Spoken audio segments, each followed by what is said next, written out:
여러분 어떻게 잘 쉬고 오셨어요? 네. 아, 이제 주식 양도의 이 방법과 이제 선의치에 대해서 이제 말씀드릴 건데요. 일단 여러분들이 이제 뭐 주식의 양도 방법은 뭐예요? 주권이 있어야 되겠죠? 이 주권은 언제? 설립 시에는 등기 후, 그 다음에 신주일 때는 납입기일 후 지체 없이 하라. 그럼 보통 이 지체 없이를 얼마? 6개월 내려본다. 그래서 그 발행된 주권을 가지고 뭐 하는 거예요? 그렇죠? 예. 그 주권을 가지고 우리 교부한다. 즉 양도한다. 자, 그래서 무기명 주권뿐만 아니라 기명 주식의 경우에도 주권의 교부만으로 기능하다. 그래서 이제 무기명을 지우세요. 기명 주식의 경우 우리는 교부한다. 자, 주권 발행 전에 양도는 단순한 의사 표시를 하면 되겠죠. 근데 뭐 이게 효력은 있겠습니까? 회사에 대해서. 주권 발행 전에 한다는 말은 6개월이 경과했을 때는 그런 말이죠. 주권 발행 후에는 바로 교부가 있으면 됩니다. 그 다음에 주식의 대항 요건인데, 일단은 이제 주권 발행 전에 주식의 대항 요건은 뭐가 있냐? 자, 주권이 이제 나와야 되는데 주권 없이 양도를 할 수 있다. 이때는 아까 민법의 449조, 450조 지명채권의 양도를 한다 이 말이죠. 자, 그래서 이럴 때는 그 지명채권의 그 양도 방법을 차기 때문에 양도의 의사표시와 해서에 대한 통지, 그러니까 통지가 있어야 된다. 우리 민법에도 통지가 있어야 되죠. 통지가 있고, 그 다음에 회사의 승낙을 요한다. 그래서 민법에서도 뭐 양도인이 어떻게 해요? 예, 그 채무자에게 통지하고, 그 다음에 채무자가 승낙하고, 뭐 이런 거 있죠. 예, 그런 거 똑같은 겁니다. 그래서 제3자에 대한 대한 요건은 확정일자 있는 증서나 증서에 의한 양도 통지나 회사의 승낙이라고 보는 것이 이 상다, 이거 뭐 승낙으로 보는 것이 상당하다 이런 뜻입니다. 빨리 치다 보니 또 오프가 났네요. 그 다음에 주권 발행 후에 주식 양도는 어떻게 했냐? 아까 배웠죠? 명의 개설을 해야 된다. 이름을 바꾼다 이 말이죠. 그래서 기명 주식의 양도의 경우 주식 양수인의 성명, 주소, 주주명부에 기재하여야 하는데, 이를 우리가 바로 명의 개설한다 이렇게 보시면 됩니다. 실기주란 말이 나오고 이건 다음에 좀 말씀드리겠습니다. 거기까지 보시고 그 다음에 주권의 선의치득에 대해서 좀 보겠습니다. 예를 들어서 A가 주권의 소지자, 그 주권을 가지고 있다가 이번에 가지고 있다가 유실했어요. 그래서 B가 주웠어요. 습득을 했어요. 습득. 와우. 왜? 이 삼성전자 주권, 병합 주권 100만 주였어요. 와, 돈이 좀 필요했는데 이걸 좀 빚을 갚아야 되겠다. 이걸 누구에게? 양도를 했다. 누구에게? C에게. 그럼 이 사람 누구냐? 양수인이다. 그럼 이 사람 누구냐? 넘겼기 때문에 양도인이다. 이랬을 때 법률관계 좀 복잡해집니다. 여러분. 그죠? 이 사람은 양도인으로서 무권리자예요. 자기가 양도할 수 있는 권리가 있어요, 없어요? 그래도 양도했어요. 이 주권, 100만 주 주권은 적법해야 됩니다. 적법이 아니라 유효한 주권이야. 양도의 방법은 적법했습니다. 누가 봐도 그냥 교부 적법하게. 양수인은 B를 진정한 주인으로 믿고 무중과실일 때, 이럴 때 이 사람은 이 주권에 대한 뭘 취득하냐? 소유권을 취득한다. 그래서 선의 취득자가 된다. 이해되십니까? 그럼 A는 뭐야? A. 띨띨이에요? 띨띨이? 이 사람 뭐예요?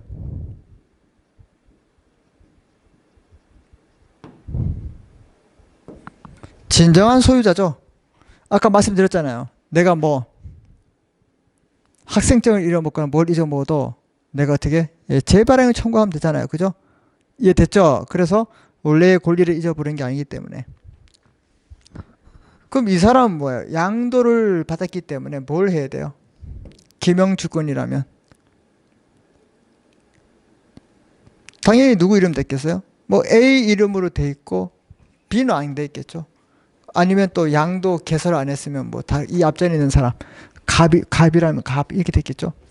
그리고 이 사람은 갑 주식회사에 발행을 청구할 것이고 이 사람은 뭐예요?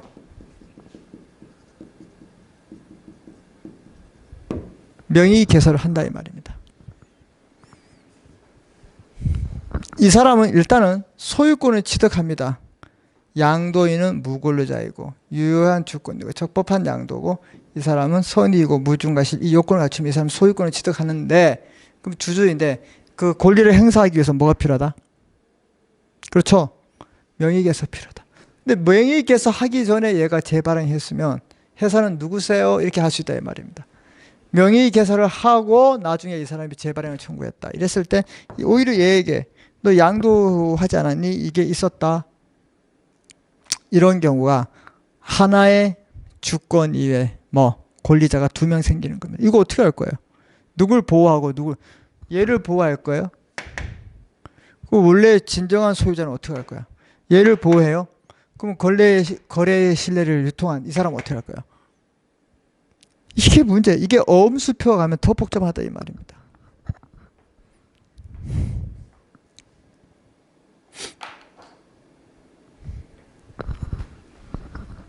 이게 뭐라고요?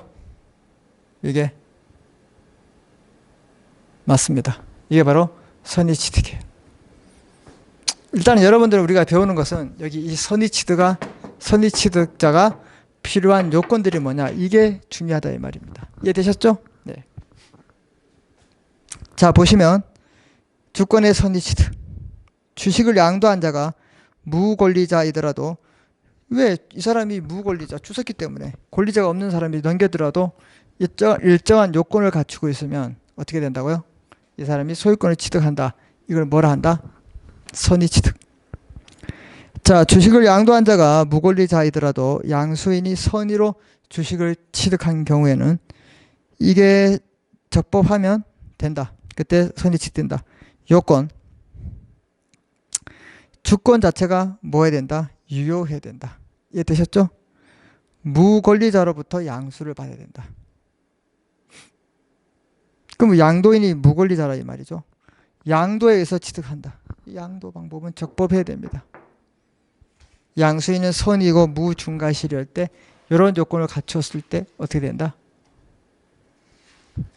선이 취득한다. 다음 페이지 보시면 이런 선의 취득자는 적법하게 주권을 취득하고 주주권을 행사하기 위해서는 기명 주식을 어떻게 해요? 가지고 이름을 바꿔야 되겠죠? 명의 개설해야 된다. 이렇게 소유권은 취득하지만 이 사람이 명의 개설하지 않으면 회사 입장에서 이 사람이 주주인지 알아야 몰라요.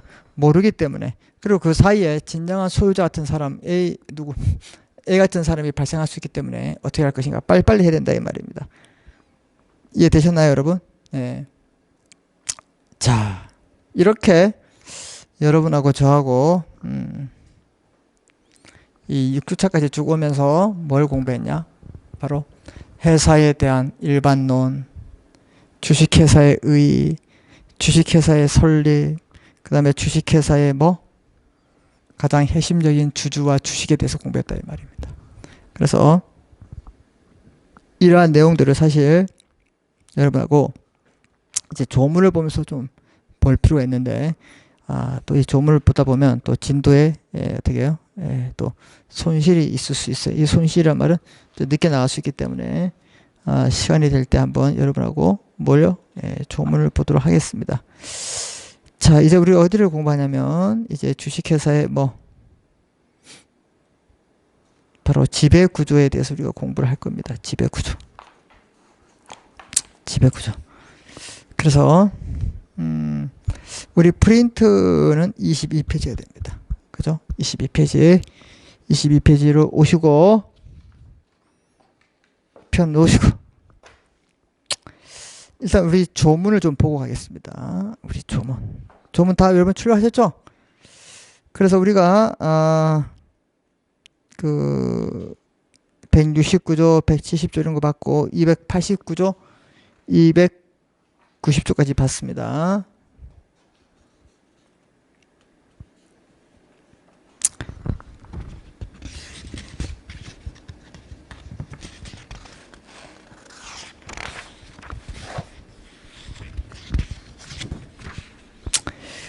자, 그래서 뭐 291조부터 이제 우리가 292조부터 설립에 대한 내용들을 우리가 쭉 봤는데, 이거 보시고, 우리가 오늘 배운 내용에 대해서 좀 보겠습니다.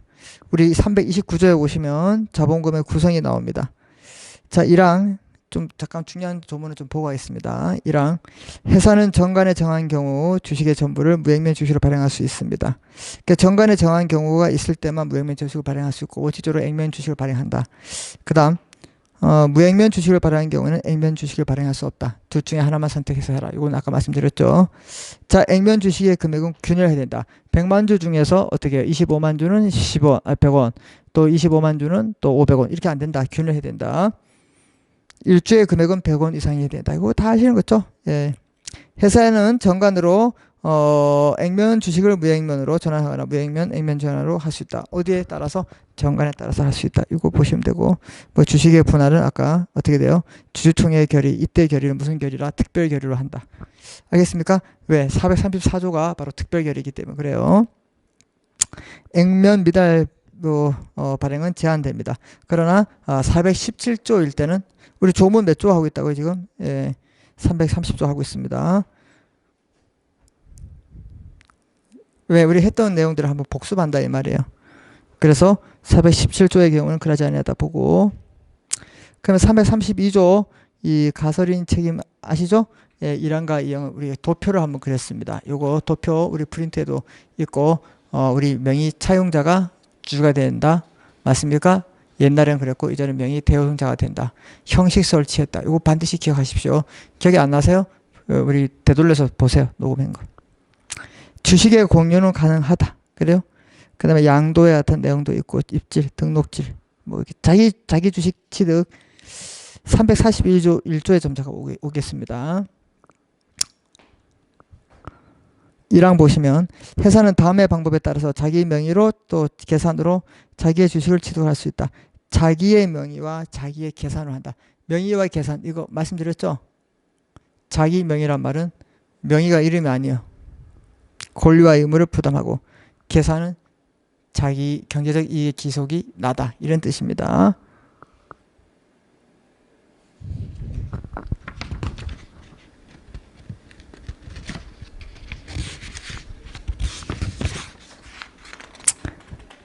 그 다음에 341조에 이 우리 수업시간에 했던 것들을 자 바로 특정 목적에 의한 자기 주식 취득, 이런 것들 중요하다 이 말입니다. 그래서 1호, 2호, 3호, 4호는 꼭 기억하십시오. 자기 주식도 지분한다 했죠? 예. 그 다음에 342조에 이 있잖아요. 우리 했죠? 아까 그림 그렸던 거 모자 관계 50% 초과했을 때 못한다. 예외적으로 주식의 포괄 교환 이런 것은 된다. 아까 말씀드렸죠?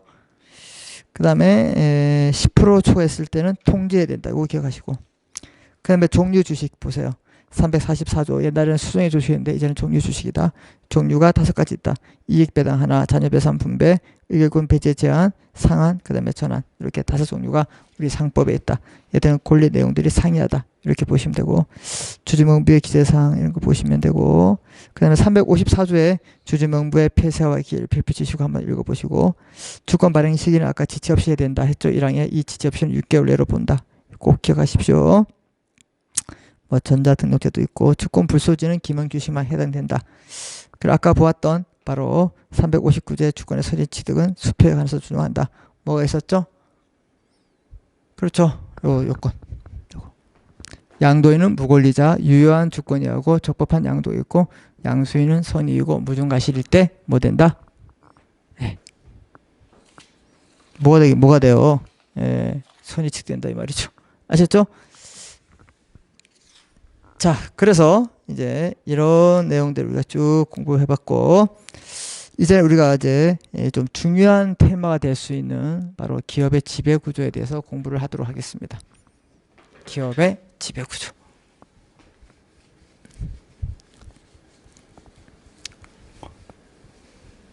자, 한 나라의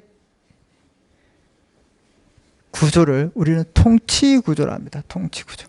그래서 우리 여러분들 헌법 배울 때 통치 구조를 배울 겁니다. 통치 구조. 국가의 구조.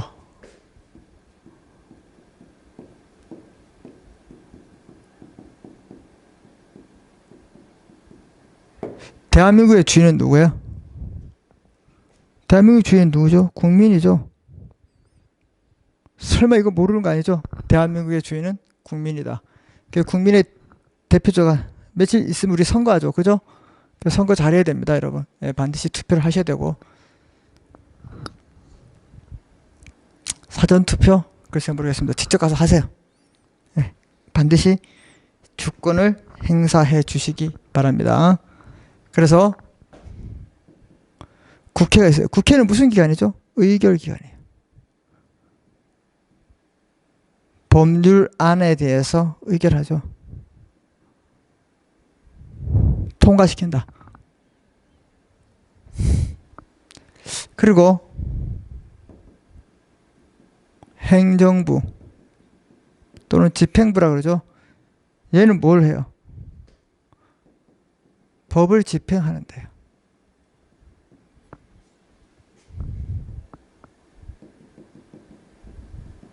사법부 법을 적용하죠. 법을 적용하거나 판단한다. 이거 우리가 뭐 상권 분립되었다 했잖아요. 이거 통치 구조예요. 글쎄 요즘은 뭐 이게 상권 분립이 잘 되어 있는지 모르겠습니다. 예. 자, 국가도 예? 이렇게 예. 권력이 분립이 되어 있다면 기업도 이런 역할마다 구조가 나눠져 있냐. 그래서 우리가 그걸 뭐라 그러냐? 지배구조라고 합니다. 특히 기업의 지배구조, 국가의 구조는 우리가 통치구조 이런 말을 쓰는 거죠. 주식회사를 배우기 때문에 우리가 주식회사의 주인은 누굴까요? 주주예요, 주주. 그럼 이 주주들이 모여있는 데가 어디죠? 예, 주주총회. 똑같습니다. 그럼 얘는 무슨 기관일까요? 의결기관입니다. 의결기관. 그리고 나중에 주주총회와 주주총회에서 누굴 뽑냐면 이사를 뽑습니다. 이사. 이사는 일반적인 회사는 3인 이상이어야 돼요. 그래서 이 사람들이 모여있는 단체가 있습니다. 회의체. 이게 뭐냐? 바로 이사회예요. 이사회. 이사회에서 누굴 뽑냐? 그 회사의 대표이사를 뽑아요. 대표이사가 싫으면 뭘 뽑냐? 집행임원이라는 제도가 있습니다.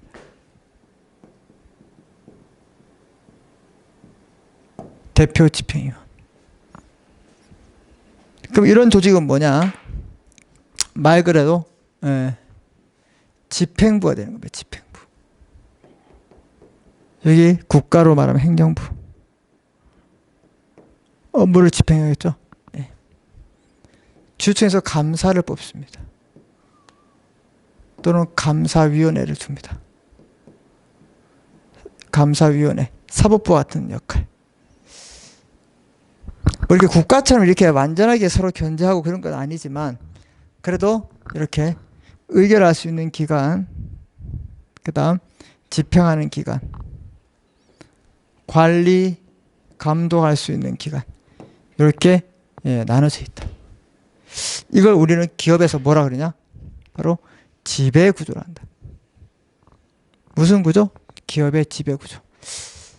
그래서 국가에서는 통치구조를 하고 여기에서는 지배구조를 합니다. 그래서 이런 지배구조가 오늘날에는 상당히 뭐하다? 중요하다 이 말입니다.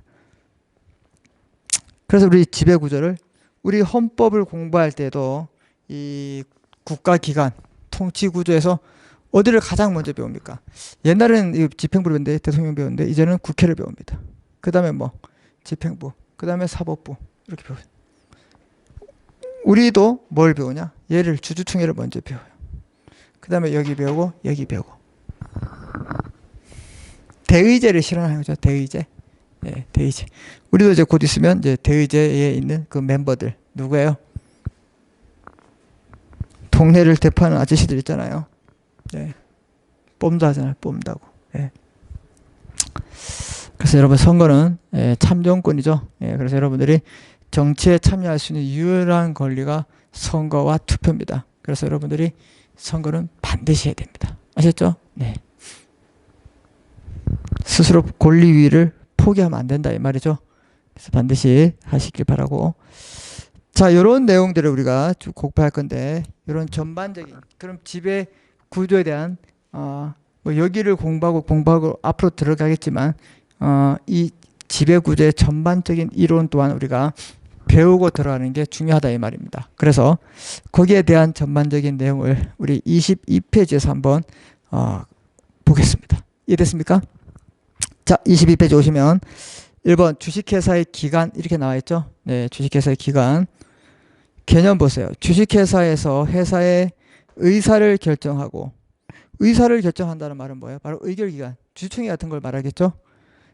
그 다음에 행위를 실천하는 조직상의 기구, 조직상 행위를 실천한다, 집행한다. 뭐예요? 뭐 이런 거. 예. 그래서 조직상의 기구를 기관이라 하고 이걸 우리 기업의 지배 구조라고 하고 있다. 이렇게 보시면 됩니다. 왜 이런 게 그럼 보세요. 소유자가 있고 우리 그때 공부할 때 뭐 배웠어요? 소유와 경영이 분리되어 있다. 왜 안 나오지 이게?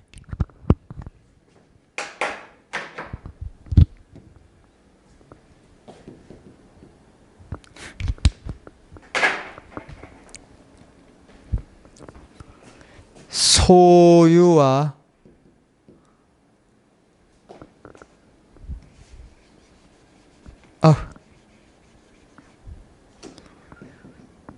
소유와 경영이 분리되는 게 특징이다. 이게 주식회사였잖아요. 소유와 경영이 일치된 회사는 뭐예요? 가장 대표적인 회사. 하나, 둘, 셋. 답을 못 하시네요. 바로 한명회사입니다. 맞습니까? 한명회사. 한명회사는 소유와 경영이 어떻게 해요? 일치되어 있고. 그 다음에 합자회사 같은 경우는 무한책임 사원일 때 어떻게 됐다? 소유와 경영이 일치한댔잖아요. 그럼 소유와 경영이 가장 불일치한 나라가 바로 나라가 아니라 회사의 기업 형태가 바로 주식회사라고 말씀드렸습니다. 무슨 회사? 주식회사. 주식회사. 자, 무슨 말인지 아시겠죠? 예, 주식회사. 자, 그래서 이런 회사는 소유와 경영이 대표적으로 분리되어 있다. 이런 걸 뭐라 그래요? 제3자 기관, 타인 기관에 의해서 한다. 소유와 경영이 일치되어 있다. 자기 기관이라 했어요. 기억이 나셔야 됩니다, 여러분. 예. 이렇게 막 시험을 막 공부하는데 막 벼락치기 외워서 한다. 이런 건 안 통합니다, 여러분. 네. 평상시에 꾸준하게 공부하셔야지. 중간고사를 뭐 볼 수도 있고 안 볼 수도 있고 가제물을 대체할 수 있고 그래도 기말고사는 아마 제가 봤을 때는 이 지필고사를 봐야 되지 않을까. 왜? 그때까지는 상황이 나아지겠죠. 알겠습니까? 그럼 뭐예요?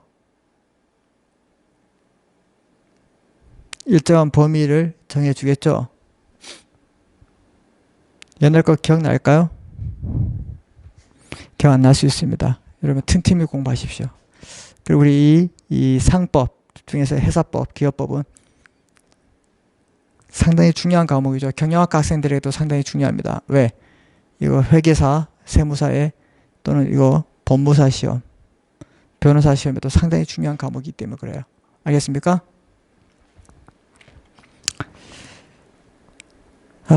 이렇게 일방적으로 수업하는 게 상당히 힘들어요. 예. 여러분의 충분한 의견도 좀 감지하면서 좀 뭘 어려워하고 또 어떤 방향으로 수업을 계속 했으면 좋겠지. 이걸 해야 되는데 이거 일방적으로 막 계속 저 혼자 얘기하고 하다 보니까 피드백이 없어요. 그죠? 예. 여러분한테는 장점이 있어요. 왜? 모르면 계속 반복해서 들으면 될 거 아니에요. 그죠? 네. 자, 어쨌거나 존재하는 배경은 소유와 경영이 분류되어 있다. 전문 경영인에 대한 관리 감독이 있고 주주 간의 이해 충돌 등 다양한 문제가 존재하기 때문에 우리 지배구조를 줘야 된다. 이렇게 했어요. 자, 그래서 의사결정 기관인 주주총회, 업무 집행 이사의 대표이사, 감독 기관인 감사, 감사위원회 등이 있다 이 말. 이게 지배구조를 했어요. 이해되셨죠? 네. 다음 국가기관의 형태를 보면 통치구조가 된다. 요거 말씀드렸잖아요. 국가기관에는 통치구조가 여기에 포함된다. 이해됐죠? 네, 통치구조가 여기에 포함된다. 이렇게 보시면 되고 그 다음에 보시면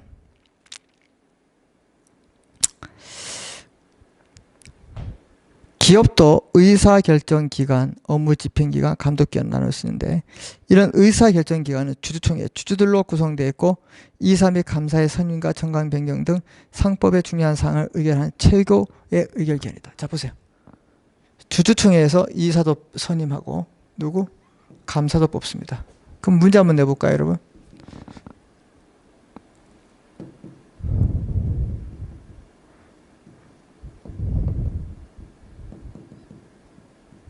회사의 설립 형태가 두 가지 있었어요. 발기 설립과 모집 설립이 있었어요. 이럴 때 이사와 감사에 대한 선임은 어디서 했어요? 발기 설립일 때는? 발기인. 모집 설립일 때는? 창립총회. 그럼 보세요. 이 설립 단계에서는 발기인, 창립총회. 회사 설립 후에는 주주총회가 이사 감사를 뽑을 수 있는 기한이 된다.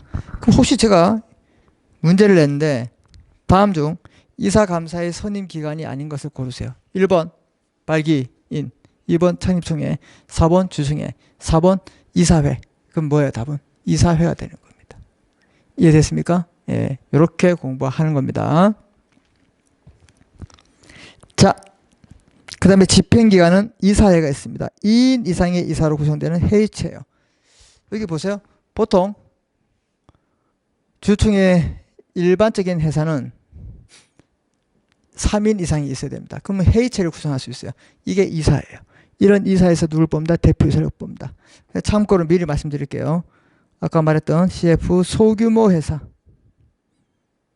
소규모 회사는 자금의 규모가 얼마라고요?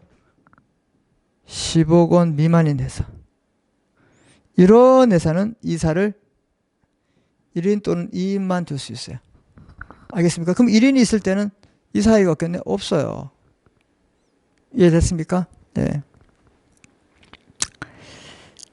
자, 그 다음에 대표이사는 이사에서 선임되고 업무 집행을 담당한다. 아까 했잖아요. 이사에서 대표이사. 대표이사를 없을 때는 집행임무를 둘 수 있다. 이건 나중에 우리 공부할 겁니다.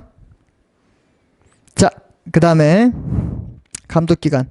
감사 주주총회에서 뽑는다 그랬죠? 네, 주주총회에서 감사 뽑고. 감사위원회는 여기에 말하는 이사회에 속한 위원회입니다.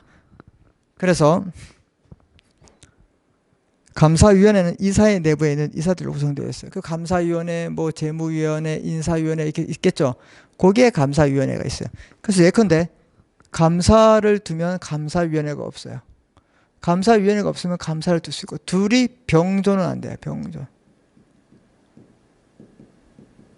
오로지 하나만 있어야 된다 이 말입니다. 자, 이런 것들을 우리가 공부합니다.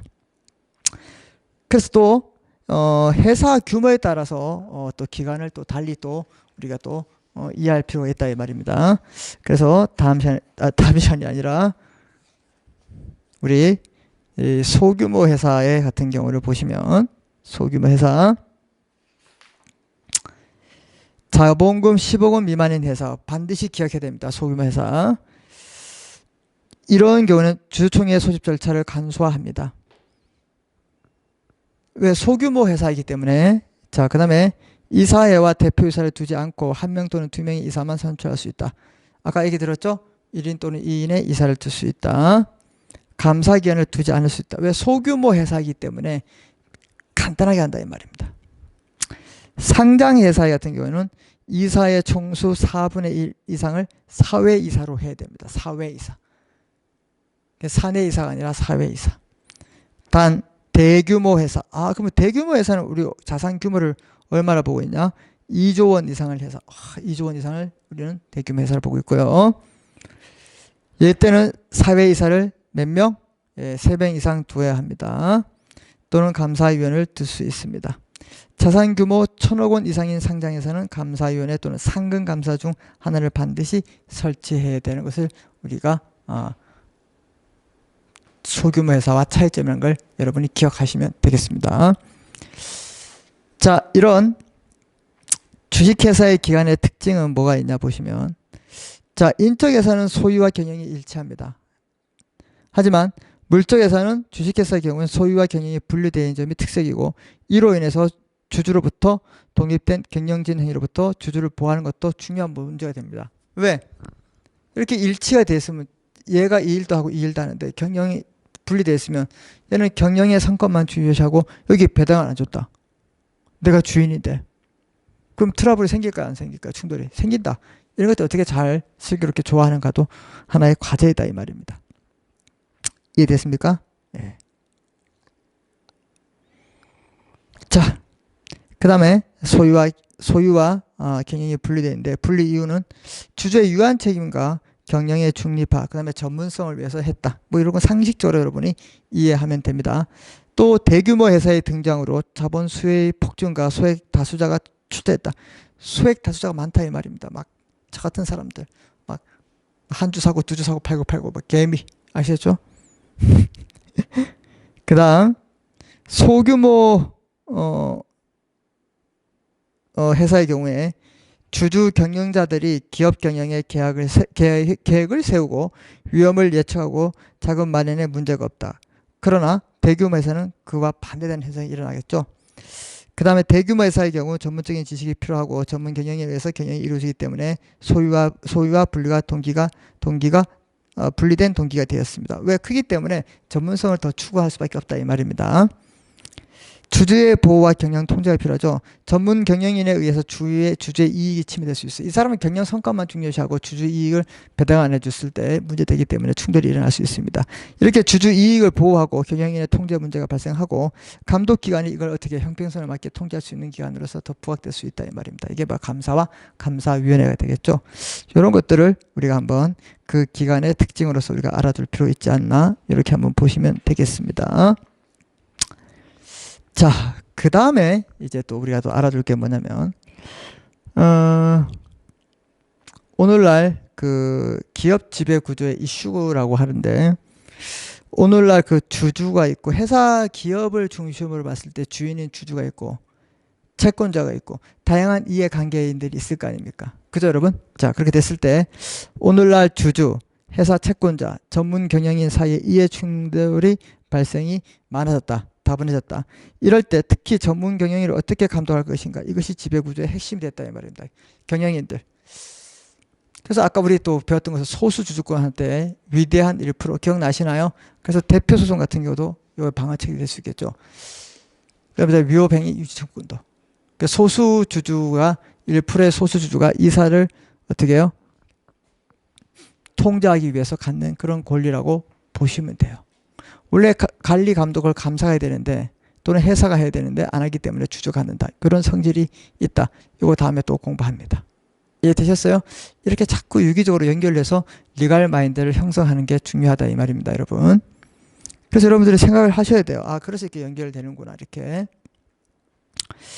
자, 그래서 오늘날 자 프린트 보겠습니다. 오늘날 과연 회사의 주는 누군가? 그래서 보통 우리가 대한민국의 주인은 다시 국민의 뜻이, 주식회사의 주인은 주주 아닌가?